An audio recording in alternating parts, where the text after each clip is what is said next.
अकबर की कामयाबी वाकई हैरत अंगेज है। उसने उत्तर और मध्य भारत की मुख्तलिफ इकाइयों को एकता के सूत्र में पिरोया। उसके बेटे जहांगीर और पोते शाहजहां ने उसके बनाए ढांचे को कायम रखा और उसकी पैरवी भी की।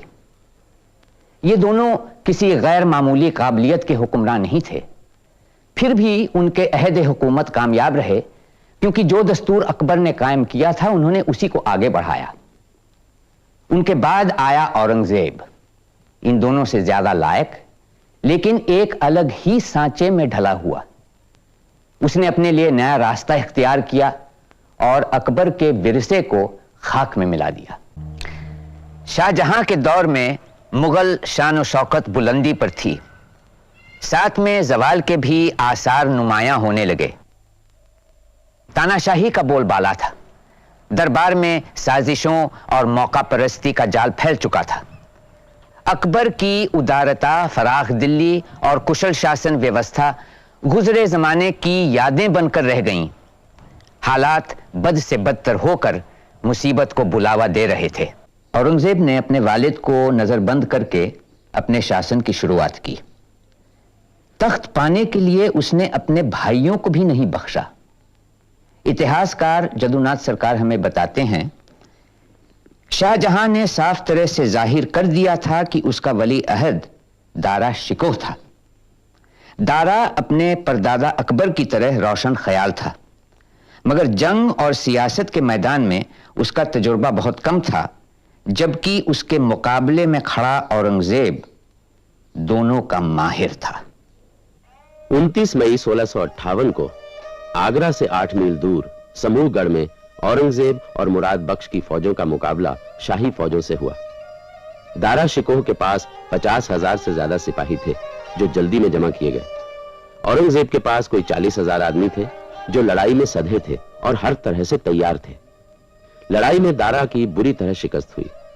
दारा भागकर आगरा पहुंचा, मगर शर्मिंदगी की वजह से शाहजहां के सामने तक नहीं गया, बल्कि दिल्ली रवाना हो गया ताकि औरंगजेब के खिलाफ फौज जमा कर सके। 1 जून 1658 को औरंगजेब जख्मी मुराद को साथ लेकर आगरा पहुंचा और उसने नूर मंजिल में कयाम किया। हालांकि औरंगजेब ने मुगल सल्तनत को दक्षिण की ओर बढ़ाया, बीजापुर और गोलकोंडा पर फतेह पाई, दूर दक्षिण से नजराना हासिल किया, लेकिन उसकी सल्तनत की चूलें ढीली पड़ रही थीं और चारों ओर दुश्मन खड़े होने लगे। 1679 में शिवाजी ने जजिये के फिर से राइज करने पर औरंगजेब को एक खत में लिखा, खबर मिली है कि मेरे खिलाफ लड़ाइयों की वजह से आपके खजाने खाली हो गए हैं, इसलिए आपने हुक्म जारी किया है कि जजिये के नाम पर हिंदुओं से पैसा जमा किया जाए। हुजूर, आपके पूर्वज जलालुद्दीन अकबर, नूरुद्दीन जहांगीर और बादशाह शाहजहां चाहते तो वो भी जजिया दायर कर सकते थे, मगर उन्होंने दिलों से तंग नजरी हटा दी थी, क्योंकि उन्हें एहसास था कि हर इंसान, अमीर और गरीब, खुदा की तख्लीक है और वो मुख्तलिफ मजहबों के गवाह हैं। तभी उनकी धन दौलत में इजाफा हुआ और उनका इकबाल बुलंद हुआ। मगर हुजूर के राज्य में फौज में अफरा तफरी फैली है, व्यापारी दुखी हैं, मुसलमान रोते हैं, हिंदू आग में उबलते हैं। कई किले और सूबे आपकी गिरफ्त से निकल गए, और क्योंकि मेरी तरफ से तबाही मचाने और उन्हें बर्बाद करने में कोई कोताही नहीं होगी, बाकी भी आपके हाथ से निकल जाएंगे। सन 1707 में तकरीबन 90 साल की तवील उम्र के बाद औरंगजेब की मौत हुई। फौरन तैयारियां शुरू हो गईं कि किसी तरह वो बेशकीमत विरसा हथियाया जाए जो उसने छोड़ा था, यानी हिंदुस्तान। औरंगजेब के राज्य के आखिरी दिनों में मुगल सल्तनत के अलग अलग हिस्सों में जन आंदोलन शुरू होने लगे।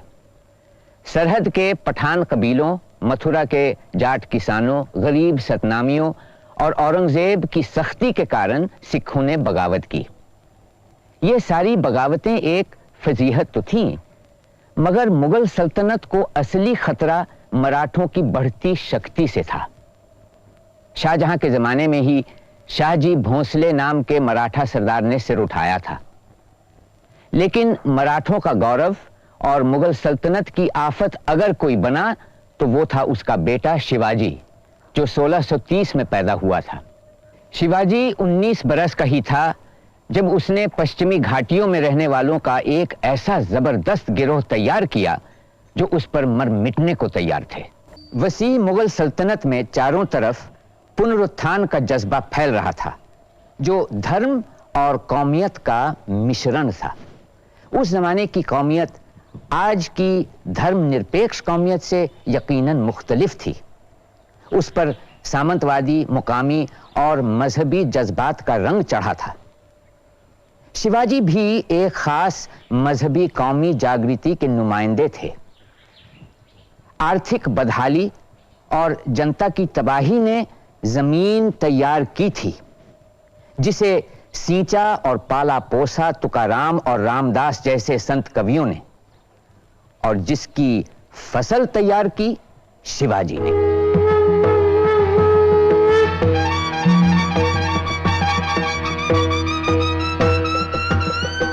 पश्चिमी घाटियों के साथियों के गिरोह की मदद से शिवाजी ने कई किलों पर कब्जा जमाया और औरंगजेब के सिपह सालारों को खूब परेशान किया।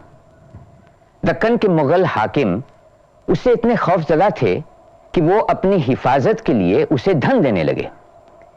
यही वो चौथ यानी लगान का चौथा हिस्सा था जिसे मराठा जहां जाते वहां वसूल करते। इस तरह मराठा शक्ति बढ़ती गई और मुगल सल्तनत कमजोर होती गई। शिवाजी की मौत के कुछ दशक बाद मराठों का प्रधानमंत्री, जो पेशवा कहलाता था, राजा पर हावी होकर असली सत्ताधारी बन बैठा। दिल्ली का बादशाह मोहम्मद शाह रंगीला इतना कमजोर हो गया था कि उसने सारे दक्कन में चौथ वसूल करने का मराठों का अधिकार मंजूर कर लिया। इतना ही नहीं, पेशवा बाजीराव ने मालवा, गुजरात और मध्य भारत पर भी कब्जा जमा लिया। 1737 में उसकी फौजें सीधे दिल्ली के दरवाजों पर जा पहुंची। ऐसा लगता था पूरे हिंदुस्तान पर मराठा छा जाएंगे। उत्तर भारत पूरी तरह पस्त और बर्बाद हो गया। फिर नादिर शाह के जानशीं अहमद शाह अब्दाली ने 1761 में पानीपत के पुराने जंगी मैदान में मराठों की एक बड़ी फौज को बुरी तरह हराया। पानीपत की हार ने मराठों को ऐन उसी वक्त कमजोर किया जब ईस्ट इंडिया कंपनी हिंदुस्तान में एक बड़ी ताकत बनना चाह रही थी। 1707 में औरंगजेब की मौत हुई। इसके बाद के 100 साल में मुगल सल्तनत के टुकड़े टुकड़े हो चुके थे और हिंदुस्तान के सियासी इख्तिदार के लिए मुख्तलिफ ताकतें लड़ रही थीं। ये थी दक्षिण में हैदर अली और उसका बेटा टीपू, मध्य, पश्चिम और उत्तर भारत के कुछ हिस्सों में मराठा संगठन, और बाहर से आए अंग्रेज और फ्रांसीसी। फ्रांसीसियों को शिकस्त देने के बाद अंग्रेजों ने मौके का फायदा उठाया। पहले अंग्रेज गवर्नर क्लाइव ने छल कपट और जाली दस्तावेजों के जरिए मैदान हमवार किया। फिर 1757 में प्लासी की लड़ाई में नवाब सिराजुद्दौला को शिकस्त दी गई। लड़ाई बहुत छोटी सी थी, मगर इस छोटी सी लड़ाई का नतीजा बहुत बड़ा था। 1764 में बक्सर की लड़ाई के बाद बादशाह दिल्ली को भी अंग्रेजों के सामने झुकना पड़ा और वो उनका वजीफादार बन गया। अब बिहार और बंगाल में अंग्रेजों की ताकत को नकारने वाला कोई बाकी नहीं रहा। शुरू में ईस्ट इंडिया कंपनी तिजारत करने के लिए कायम हुई थी और उसके पास जो फौज थी वो तिजारत की हिफाजत के लिए थी। रफ्ता रफ्ता और दूसरों की नजरों से छुपाकर उसने अपने अधीन इलाके को बढ़ाना शुरू किया, मुकामी झगड़ों में कभी इसका कभी उसका पक्ष लेकर, जिसके बदले में कंपनी ने दबाकर कीमत वसूल की। यह समझा गया कि ये भाड़े की फौजें हैं, जो चाहे दाम देकर इस्तेमाल कर सकता है। ये हकीकत जब खुली कि अंग्रेज दूसरों के लिए नहीं खुद अपने लिए लड़ रहे हैं और हिंदुस्तान के मालिक बनना चाहते हैं, तब तक उनकी ताकत मुल्क में खूब मजबूती के साथ जड़ पकड़ चुकी थी। फ्रांसीसियों को हराकर, मैदान से भगाकर और बंगाल पर कब्जा जमाने के बावजूद दक्षिण में अंग्रेजों को बड़ी दुश्वारियों का सामना करना पड़ा। मैसूर के हैदर अली उनके सख्त मुखालिफ थे। हैदर अली एक गैर मामूली इंसान था जिसने काबिल जिक्र किरदार निभाया। उसे हिंदुस्तानी कौमियत का एहसास था, वो दूरअंदेश था, इसलिए उसे औरों से पहले अंग्रेजों की बढ़ती ताकत से खतरे का एहसास हुआ। 1769 में ऐन मद्रास की फसीलों के छाए तले हैदर अली ने अपने हक में अंग्रेजों से एक समझौते को मंजूर करवाया और उसकी मौत के बाद उसका बेटा टीपू सुल्तान अंग्रेजों को बदन में फंसे कांटे की तरह सताता रहा। मैसूर के टीपू सुल्तान को आखिरकार 1799 में अंग्रेजों ने शिकस्त दी, तो मैदान ब्रिटिश ईस्ट इंडिया कंपनी बहादुर और मराठा संगठन के आखिरी मुकाबले के लिए साफ हो गया। मगर मराठा सरदारों में आपसी रंजिश थी, लिहाजा वो बंटकर अंग्रेजों से लड़े और एक एक करके हराए भी गए। 1818 तक मराठा संगठन को पूरी तरह हार माननी पड़ी और मध्य भारत के मराठा सरदार भी ईस्ट इंडिया कंपनी के अधीन हो गए। अब अंग्रेज हिंदुस्तान के बहुत बड़े हिस्से के मालिक बन बैठे। बर्तानिया के हिंदुस्तान पर हावी होने और दुनिया की सबसे बड़ी ताकत बनने का राज था उसका नई मशीनी सभ्यता को सबसे पहले अपनाना। मगर हिंदुस्तान में उन्होंने जानबूझकर बदलाव को रोकने की नीति अपनाई। यूं तो तब्दीलियां भी हुई और तरक्कियां भी, मगर बरतानवी नीति की बिना पर नहीं बल्कि उसके बावजूद। पश्चिमी तहजीब का असर हिंदुस्तान के बाकी हिस्सों से पहले बंगाल में हुआ, क्योंकि वो बरतानिया के कब्जे में 50 साल पहले आ चुका था। न सिर्फ वो बरतानवी हुकूमत का मरकज और राजधानी था, उसने अंग्रेजी तालीम पाए हिंदुस्तानियों के पहले समूह भी तैयार किए। 18वीं सदी में उसके आखिर में बंगाल में एक अजीम शख्सियत उभर कर आई, राजा राम मोहन राय, जो अपने आप में नई और पुरानी तालीम के संगम थे। वो महज एक विद्वान या विचारक नहीं, बल्कि सबसे पहले एक सुधारक थे। सती प्रथा के खिलाफ जो आंदोलन उन्होंने किया, उसी की बिना पर अंग्रेजी हुकूमत ने इस प्रथा पर पाबंदी लगाई। राजा राम मोहन राय फिर इंग्लैंड से कभी वापस नहीं लौटे। उनकी विदेश यात्रा काफी सफल रही। सत्य और न्याय के लिए संघर्ष करने वाले व्यक्ति के रूप में हर जगह लोगों ने उन्हें सम्मान दिया। 1833 में उनकी मृत्यु हो गई, मगर मौत से पहले उन्होंने अपने उद्देश्य को पूरा कर ही लिया। इंग्लैंड की प्रीवी काउंसिल ने रूढ़िवादी सती समर्थकों की अर्जी नामंजूर कर दी। सती प्रथा पर हमेशा के लिए रोक लगा दी गई।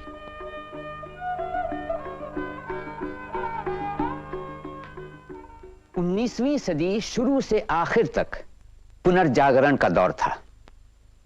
अंग्रेजी साहित्य और दस्तूर की सराहना और हिंदुस्तानी रीति रिवाज के कुछ पहलुओं की निंदा हुई, साथ में सियासी सुधार की मांग बढ़ी।